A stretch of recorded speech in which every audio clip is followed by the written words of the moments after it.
L'Institut de la transformation climat répond aux enjeux actuels du défi climatique, parce qu'on en parle beaucoup, parce qu'il faut que les entreprises se transforment. Pour l'instant, on est beaucoup dans une transition, donc elles revoient leur mobilité, elles revoient leur façon de consommer de l'énergie. Si on a maintenant une prise de conscience du sujet, la question est vraiment comment est-ce qu'on le met en œuvre dans les organisations, dans les entreprises, dans les administrations. Et donc il y a un besoin à la fois de compréhension et de travail de terrain sur lequel l'Institut de la transformation du climat apporte des formations, apporte des séminaires, apporte des méthodologies qui vont aider les acteurs terrain justement à trouver la voie de cette décarbonation. Très intéressant, c'est comment on se met tous autour de la table et comment on allie les compétences d'une école avec une entreprise privée, qu'on travaille de concert sur ces enjeux-là. Je considère que c'est vraiment clé pour aller trouver des solutions au service du climat. Dans le contexte actuel, avoir un institut de la transformation du climat, c'est particulièrement important.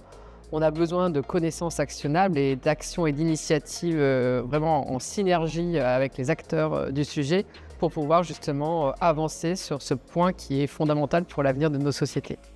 Les marchés sur lesquels nous travaillons, notamment des gros OEM pour la minéralerie, sont très orientés sur la notion d'empreinte carbone et demandent à leurs fournisseurs, que nous sommes, pour le cas qui me concerne, quelle est la courbe de décroissance de l'empreinte carbone sur un horizon 10, 15, 20 ans.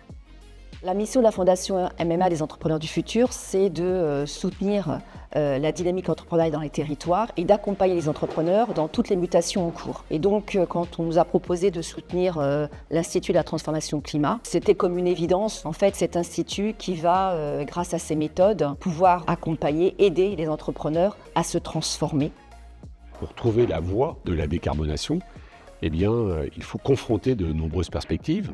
Si l'ambition effectivement est partagée, les chemins pour y arriver sont encore à paver, à découvrir. Partager des expériences est une des meilleures façons de comprendre comment on peut le faire. Et après, chacun, quand il retourne dans son organisation, peut peut-être accélérer dans cette atteinte des objectifs climat.